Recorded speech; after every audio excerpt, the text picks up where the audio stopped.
It's very hard if you don't have a real estate agent to even get into a house, much less write an offer.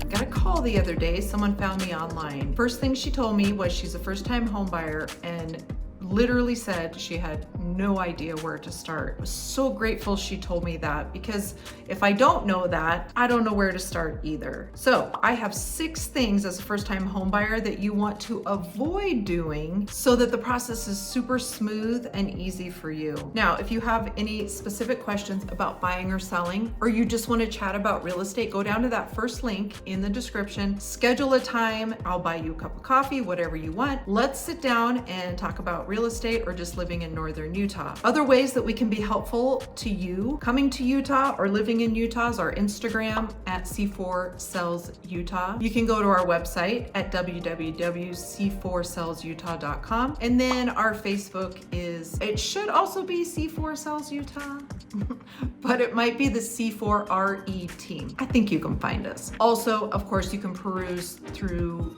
this channel for all kinds of information about real estate, things to do, that type of stuff. So as a first-time home buyer, things you want to avoid. There's a whole list of things you have to do. These are things that you want to avoid doing. The first one is not getting pre-approved early enough. So the process can take you fill out the application, the lender calls you, you crunch all the numbers, you can get it done in a day or two, but not always. And if there's any additional paperwork, or if they need anything from you, or heaven forbid they're like on vacation, you just want to give yourself enough time to talk to a lender, fill out the application, and really understand the lending process, what your payment's going to be, what you can afford, the interest rates, all of that information. You want to start early. Typically, a pre-approval letter is good for 6 months. So you've got plenty of time once you get one to start looking for a house. On the same topic of getting pre-approved, I recommend that you talk to 2 or 3 different lenders. Every lender,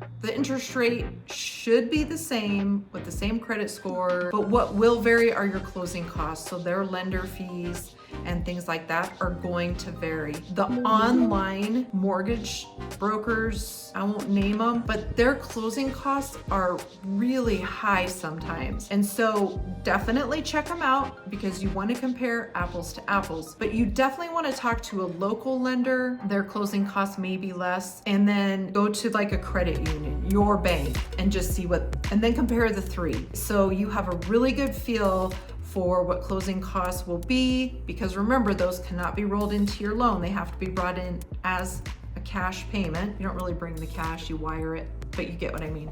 You can't roll those into your loan. So you want to be sure that you have enough money saved, the down payment, the closing costs, inspection fees, things like that. The third thing you want to avoid when purchasing a home for the first time is not working with a real estate agent. Check out the video that I posted last week about, do you need a real estate agent to buy a house? And the answer is yes, especially if you've never done it before. There is so much paperwork. There are so many addendums. Just getting into the house is a process. So you find the house online, you send it to your agent, they check on the availability, schedule a showing, you guys go look at it, but you have to have access to the lockbox, which only licensed agents have. It's very hard if you don't have a real estate agent to even get into a house, much less write an offer. And then writing an offer has many pieces to it, and you want to make sure it's a super strong offer, especially in a competitive market. Make sure you do your research, find a really good real estate agent that you're comfortable with, and have them by your side, someone who has your back to help you get into that home. Now, your lender is going to check your credit, but you should too. The lender's going to pull credit when you fill out the application, but ask for a copy of it or check your own credit, because if there's items on there that you didn't know about, it will adversely affect your credit, and then that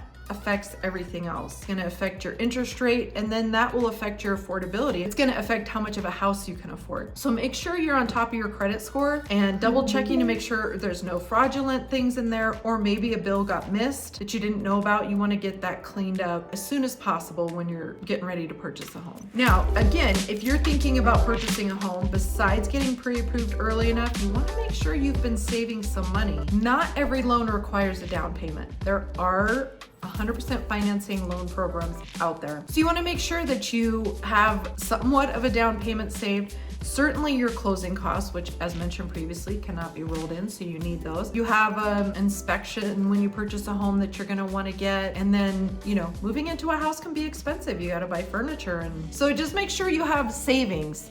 And you know, start that ahead of time, and then when you're ready, start searching for the lender, getting that pre-approval, and also your agent. This one is kind of a squirrel, but once you get a home, you've got your pre-approval, you've got your money saved, your real estate agent got you to a home, you wrote a strong offer, you got under contract, don't waive the home inspection. That's a huge mistake that you want to avoid as a first-time home buyer. The home inspector goes in there, tells you the nuts and bolts of the house, what's working, what's not working. It's not a list that you take back to the seller and say, fix all of this. It's a list so that you are buyer beware. You know what you're getting into when you purchase this home. Super important. The big ticket items are the ones we're going to talk to the seller about. Does the air conditioning work? Does the furnace work? Does the water heater work? How about the roof? Is it leaking? Any foundation issues? Any plumbing or electrical issues? Those big ticket items, of course, we're going to go to the seller and ask them to help us either fix them or give us a credit to fix them once we close. But in general, the summary list is so that you know what you're getting into when you purchase this home, and every home has maintenance. So this is a great way for you to kind of go, okay, this is my maintenance list for this home. So do not waive your home inspection.